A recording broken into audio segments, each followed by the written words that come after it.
ओम शांति। आज 28 अक्टूबर 2023 के साकार मधुर महावाक्य हैं।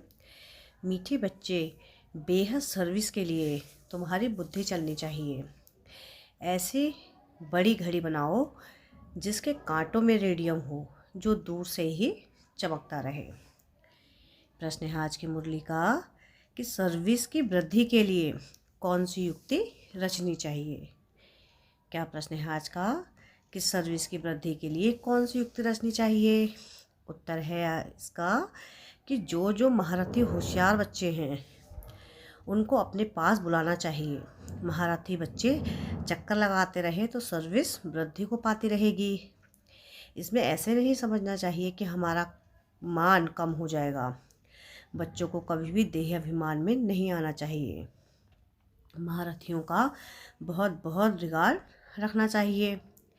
गीत है आज की मुरली का, यह वक्त जा रहा है। ओम शांति। घड़ी का नाम सुना तो बेहद की घड़ी याद पड़ी। यह है बेहद की घड़ी। इसमें सारी बुद्धि से समझने की बात है। उनका भी बड़ा कांटा और छोटा कांटा है। सेकंड का बड़ा कांटा चलता रहता है। अब रात के 12 बजे हैं, यानी रात पूरी हो फिर दिन शुरू होना है। यह बेहद की घड़ी कितनी बड़ी होनी चाहिए। इसमें कांटे जो बनाए जाएं उसमें रेडियम भी देना चाहिए, जो दूर से चमकता रहे। घड़ी तो अपने आप समझाती है। कोई भी नया आए तो घड़ी आकर देखे। बुद्धि भी कहती है कि बरोबर कांटा अंत में आकर पहुंचा है। कोई भी समझ सकता है कि विनाश जरूर होना चाहिए। फिर है सतयुग की आदि। सतयुग में बहुत थोड़ी आत्माएं होती हैं, तो इतनी सब आत्माएं जरूर वापस जाती होंगी। चित्रों पर समझाना है बहुत सहज। ऐसी घड़ी कोई बनाए तो बहुत खरीद करके फिर घर में रखें। इन पर समझाना है कि यह कलयुगी भ्रष्टाचारी दुनिया है। अनेक धर्म भी हैं, विनाश भी सामने खड़ा है, नेचुरल कैलेमिटीज़ भी होनी है। अभी लक्ष्मी नारायण आदि को भी सतयुग की वासा कैसे मिली? जरूर बाप द्वारा मिली होगी। पतित पावन आते ही हैं पतित दुनिया में संगम पर। पावन दुनिया में तो बाप को आना नहीं है। यह गोले पर समझाने के लिए बड़ी फर्स्ट क्लास बात है, और इस पर समझाना किसको भी बड़ा सहज है। जिनके पास पैसे बहुत हैं वह तो आर्टिस्ट को झट ऑर्डर दे और झट चीज़ तैयार हो जाए। गवर्नमेंट का काम तो इतने में हो जाता। यहाँ तो मुश्किल कोई काम करते हैं। कोई अच्छा आर्टिस्ट चित्र बनाता है तो वह सौंपता भी है। आजकल आर्ट का मान बहुत है। डांस का आर्ट कितना दिखाते हैं, समझते हैं पहले ऐसे डांस होते थे, परंतु ऐसे कोई है नहीं। तो यह बेहद की घड़ी फट से बनानी चाहिए, जो अच्छी रीति मनुष्य समझ जाए। कलर भी ऐसा अच्छा हो जो चमकता रहे। पतित पावन कोई मनुष्य हो तो नहीं सकता। मनुष्य पतित है ना, तब तो गाते हैं कि पतित दुनिया भी स्वर्ग है, पावन दुनिया भी स्वर्ग है।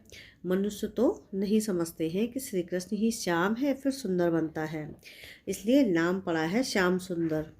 हम भी पहले नहीं समझते थे, अभी बुद्धि में है। बरोबर काम चिता पर बैठने से काला हो जाता है, अर्थात आत्मा पतित हो जाती है।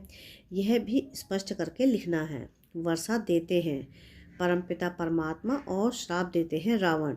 मनुष्यों की बुद्धि फिर चली जाती है रघुपति राघव राजा राम तरफ, परंतु राम तो है परमपिता परमात्मा। यह सब बुद्धि चलाकर चित्र बनाना चाहिए, क्योंकि आजकल अपने को भगवान तो सब कहते रहते हैं। तुम जानते हो बाप तो एक ही है, बाकी हम सब आत्माएं परमधाम में परमात्मा के साथ जाकर रहेंगी। उस समय बाप भी ब्रह्मांड का मालिक, हम भी ब्रह्मांड के मालिक हैं।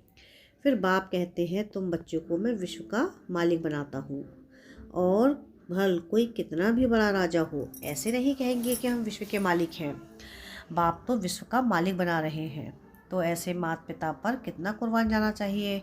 इनकी श्रीमत मशहूर है, उस पर चलते चलते पिछाड़ी में आकर श्रीमत का पूरा पालन करते हैं। अभी अगर श्रीमत पर पूरा चले तो श्रेष्ठ बन जाए। कितना माथा मारना पड़ता है।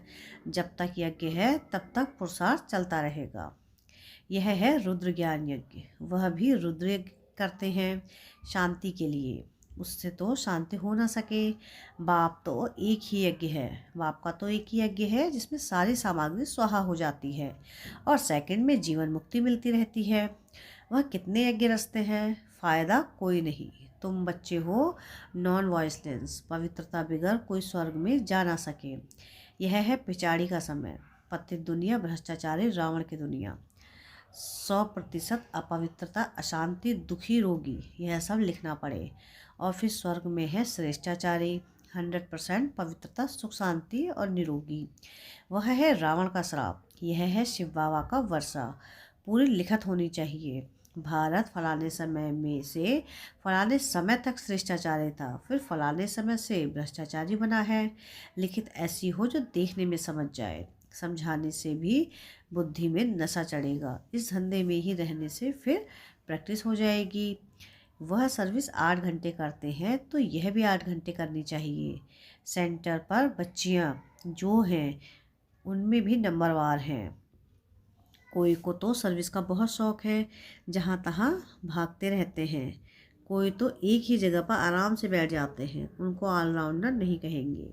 महारथियों को तो कुछ समझते नहीं हैं, तो सर्विस भी ढीली पड़ जाती है। बहुतों को अपना अहंकार बहुत रहता है, हमारा मान हो, दूसरा कोई आएगा तो हमारा मान कम हो जाएगा। यह नहीं समझते कि महारथी तो मदद करेगा, अपना अहंकार रहता है।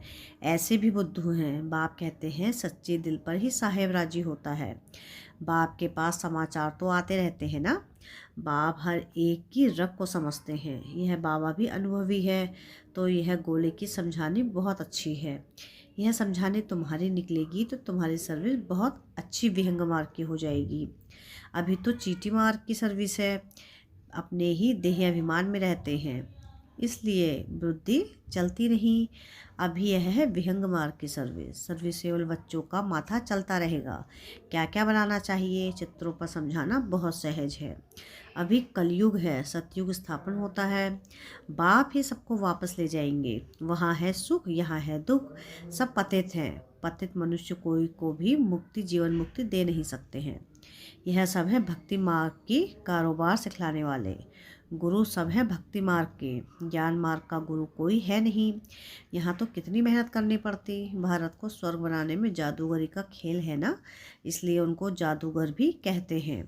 श्री कृष्ण को कभी जादूगर नहीं कहेंगे। श्री कृष्ण को भी श्याम से सुंदर बनाने वाला वह बाप है। बाहर में जाना चाहिए। गरीब ही अच्छा उठाते हैं, साहूकारों में उम्मीद कम रहती है। 100 गरीब तो 1-2 साहूकार, 5-7 साधारण निकलेंगे। ऐसे ही काम चलता है। धन की इतनी दरकार नहीं रहती। गवर्नमेंट ने देखो कितना बारूद बनाया है। दोनों समझते हैं विनाश हो जाएगा, हम विनाश को पाएंगे। तब मलूक यानी शिकारी कौन बनेंगे। कहानी है ना, 2 बिल्ले लड़े और मक्खन बीच में बंदर को मिल गया। श्री कृष्ण के मुख में मक्खन दिखाते हैं, यह है स्वर्ग रूपी मक्खन। यह बातें मुश्किल कोई समझ सकते हैं। यहाँ 20-25 वर्ष रहने वाले भी कुछ नहीं समझते। पहले पहले भट्टी बनी, उनमें कितने आए कितने चले गए, कोई जम गए। ड्रामा में कल्प पहले भी ऐसा ही हुआ था, अब भी ऐसा हो रहा है। चित्र जितने बड़े होंगे उतना कोई को भी समझाना सहज होगा। लक्ष्मी नारायण का चित्र भी जरूरी है। झाड़ से पता पड़ता है कि भक्ति कल्ट कब से शुरू होता है। ब्रह्मा की रात 2 युग, फिर ब्रह्मा का दिन 2 युग। मनुष्य तो समझते नहीं, फिर कहेंगे ब्रह्मा तो सूक्ष्म तन में है, परंतु प्रजापिता तो जरूर यहाँ ही होगा। कितने गुह्य राज हैं जो शास्त्रों में तो हो नहीं सकते। मनुष्यों ने सब उल्टे चित्र देखे हैं, उल्टा ज्ञान सुना है। ब्रह्मा को भी बहुत भुजाएं दी हैं। यह जो भी शास्त्र आदि है वह सब है भक्ति मार्ग की सामग्री। यह कब से शुरू होती है दुनिया नहीं जानती। मनुष्य भक्ति कितनी करते हैं, समझते हैं भक्ति बगैर भगवान मिल नहीं सकता। लेकिन जब पूरी दुर्गति हो तब भगवान मिलेगा। सदगति के लिए यह हिसाब किताब तुम जानते हो। आधा कल्प से भक्ति शुरू होती है। बाप कहते हैं यह वेद, उपनिषद, यज्ञ, तप आदि सब है भक्ति मार्ग के। यह सब खत्म होने हैं, सबको काला बनना ही है, फिर गोरा बनाने बाप को आना पड़े। बाप कहते हैं कि मैं कल्प के संगम युगे युगे आता हूँ, ना कि युगे युगे। दिखाते हैं कि कच्छ अवतार, मत्स्य अवतार, परशुराम अवतार ये भगवान के अवतार हैं। फिर पत्थर भित्तर में भगवान कैसे हो सकता है? मनुष्य कितने बेसमझ हो गए हैं। बाप ने आकर कितना समझदार बनाया है। महिमा भी करनी पड़े। परमपिता परमात्मा ज्ञान का सागर, पवित्रता का सागर है। श्री कृष्ण की यह महिमा हो नहीं सकती। श्री कृष्ण के भक्त फिर श्री कृष्ण के लिए कह देते हैं कि सर्वव्यापी है। कितना चटक पड़ते हैं। उनसे निकाल कर फिर बाप का परिचय देते हैं। सब आत्माएं भाई भाई हैं। सब फादर थोड़ी ही हो सकते हैं। फिर याद किसको किया जाता है? गॉड फादर को बच्चे याद करते हैं। समझाने वाला भी बेहद बुद्धि वाला चाहिए। बच्चों की बुद्धि हद में फंस पड़ती है। एक जगह ही बैठ जाते हैं। बिजनेसमैन जो होते हैं वो बड़ी बड़ी ब्रांचेस खोलते हैं। जितना जो सेंटर्स खोले वह मैनेजर अच्छा। फिर सेंटर पर भी मदार है। यह है अविनाशी ज्ञान रत्नों की दुकान। किसकी? ज्ञान सागर की। पॉइंट्स तो बहुत अच्छे हैं जो धारणा कर समझानी है। सभा में चित्र रखे हों जो सब देखें। घड़ी का चित्र सृष्टि चक्र का बहुत अच्छा है। इस चक्र को जो जानने से चक्रवर्ती बनेंगे। स्वदर्शन चक्रधारी बनना है। घड़ी पर समझाना बहुत सहज है। कितने पुराने बच्चे लायक ही नहीं बनते।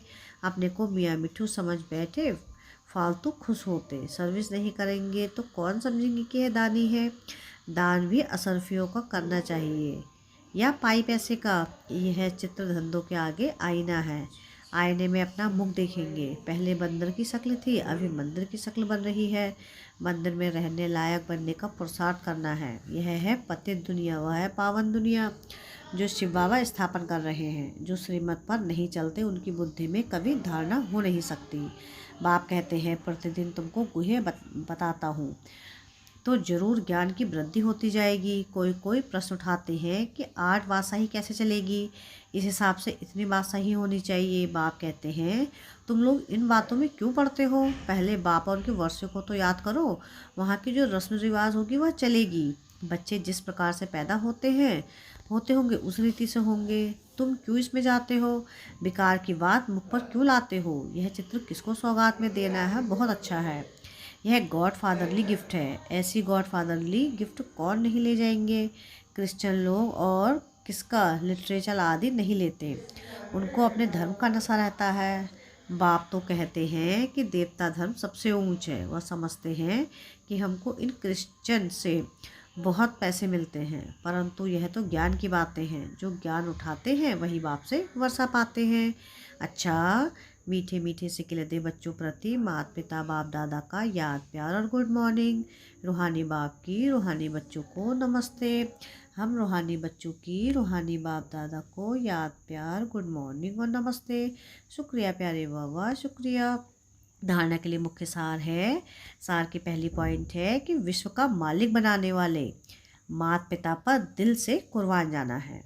उनकी श्रीमत पर अच्छी रीति चल श्रेष्ठ बनना है। सेकंड पॉइंट है कि अपने दिल सदा सच्ची रखनी है। अहंकार में नहीं आना है। असरफियों का दान करना है। ज्ञान दान करने में महारथी बनना है। 8 घंटा ईश्वरीय सर्विस जरूर करनी है। वरदान है आज की मुरली का कि सर्व प्राप्तियों की अनुभूति द्वारा माया को विदाई दे। बधाई पाने वाले खुशनसीब आत्मा भव। जिनका साथी सर्वशक्तिमान बाप है उनको सदा ही सर्व प्राप्तियाँ हैं। उनके सामने कभी किसी प्रकार की माया आ नहीं सकती।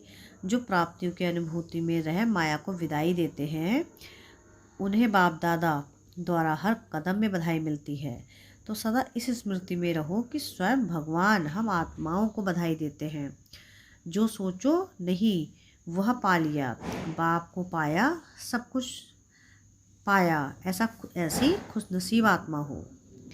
स्लोगन है आज की मुरली का कि स्वचिंतन और प्रभु चिंतन करो तो व्यर्थ चिंतन स्वतः समाप्त हो जाएगा। क्या स्लोगन है आज का? कि स्वचिंतन और प्रभु चिंतन करो तो व्यर्थ चिंतन स्वतः समाप्त हो जाएगा। अच्छा, ओम शांति।